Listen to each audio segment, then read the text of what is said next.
అస్సలాము అలైకుం వరహమతుల్లాహి వబర్కాతుహు. నేను ఖురాన్లోని సూరాల యొక్క అర్థం తెలుగులో చదివి చెప్తానండి. అలాగే ఈరోజు 77వ సూరా యొక్క అర్థం చదివి చెప్పాలనుకుంటున్నాను. నేను చదివే విధానంలో తప్పులు ఉన్నట్టయితే క్షమించండి. అలాగే మీరు కూడా ఒకసారి చదివే ప్రయత్నం అయితే చేయండి. అలాగే నా వీడియోని లైక్ చేయండి, షేర్ చేయండి, సబ్స్క్రైబ్ చేయండి. ఎందుకంటే మీరు లైక్ చేయడం వల్ల నా వీడియోలు ముందుకు వెళ్తాయండి. అలాగే ఖురాన్ యొక్క అర్థం తెలియని వాళ్ళకి తెలుస్తుంది కదండి. అందుకే నా వీడియోని లైక్ చేయండి. ఇప్పుడైతే నేను సూరాని చదవడం మొదలు పెడుతున్నాను. ఔజు బిల్లాహి మినష్ షైతానిర్ రజీమ్. బిస్మిల్లాహిర్ రహ్మానిర్ రహీం.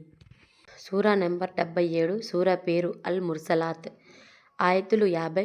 అవతరణ మక్కాలో జరిగింది. అనంత కరుణామయుడు అపార కృపాశీలుడైన అల్లాహ్ పేరుతో ప్రారంభిస్తున్నాను.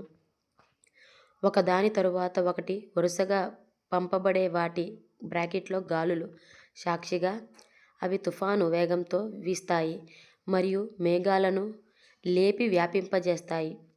తరువాత వాటిని చీల్చి వేరు చేస్తాయి. అటుపై హృదయాలలో దేవుని జ్ఞాపకాన్ని జనింపజేస్తాయి. సాకుగా కానీ లేదా హెచ్చరికగా కానీ ఏ విషయం గురించి మీకు వాగ్దానం చేయబడుతోందో అది తప్పనిసరిగా జరగవలసి ఉన్నది. ఎప్పుడైతే నక్షత్రాల కాంతి మందగిస్తుందో, ఆకాశం చీల్చివేయబడుతుందో, పర్వతాలు తుత్తునియలుగా చేయబడతాయో, దైవ ప్రవక్తలు హాజరయ్యే సమయం వస్తుందో ఆ రోజున అది సంభవిస్తుంది. ఏ రోజుకై ఈ పనులన్నీ ఆపి ఉంచబడ్డాయి? తీర్పు దినానికై. ఆ తీర్పు దినమంటే నీకేమి తెలుసు? ఆ రోజున సత్య తిరస్కారులకు వినాశనం కలుగుతుంది. మేము పూర్వీకులను నాశనం చెయ్యలేదా? తర్వాత మేము రాబో వారిని కూడా వారి వెనుకనే పంపుతాము.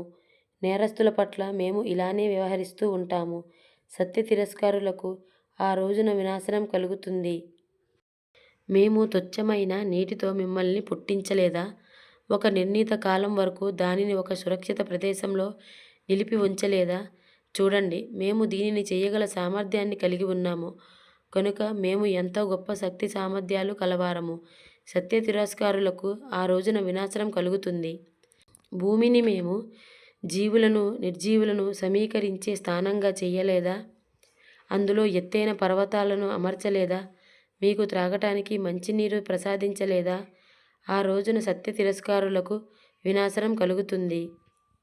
ఇక పదండి, మీరు తిరస్కరిస్తూ ఉండిన దాని వైపునకై నడవండి. 3 శాఖలుగా చీలిపోయే నీడ వైపునకు. అది చల్లదనాన్ని ఇచ్చేది కాదు, అగ్ని బారి నుండి రక్షించేది కాదు. ఆ అగ్ని మేడల వంటి పెద్ద పెద్ద రవ్వలను విసురుతుంది. ఆ రవ్వలు ఎగురుతూ పసుపు పచ్చని ఒంటెల వలె కనిపిస్తాయి. ఆ రోజున సత్య తిరస్కారులకు వినాశనం కలుగుతుంది. వారు ఏమీ మాట్లాడలేని రోజు, వారికి సాకులు చెప్పుకునే అవకాశం సైతం ఇవ్వబడని రోజు ఇదే. ఆ రోజున సత్య తిరస్కారులకు వినాశనం కలుగుతుంది. ఇది తీర్పు దినం. మేము మిమ్మల్ని మీకు పూర్వం గతించిన వారిని సమావేశపరిచాము. ఇప్పుడు మీరు గనక నాకు వ్యతిరేకంగా ఏదైనా పన్నాగం పన్నగలిగితే పన్ని చూడండి. ఆ రోజున సత్య తిరస్కారులకు వినాశనం కలుగుతుంది. దైవభీతి కలవారు ఈ రోజున నీడల క్రింద సెలయేళ్ల మధ్య ఉన్నారు. వారు ఏ పండ్లు కోరినా అవి వారి కొరకు సిద్ధంగా ఉన్నాయి.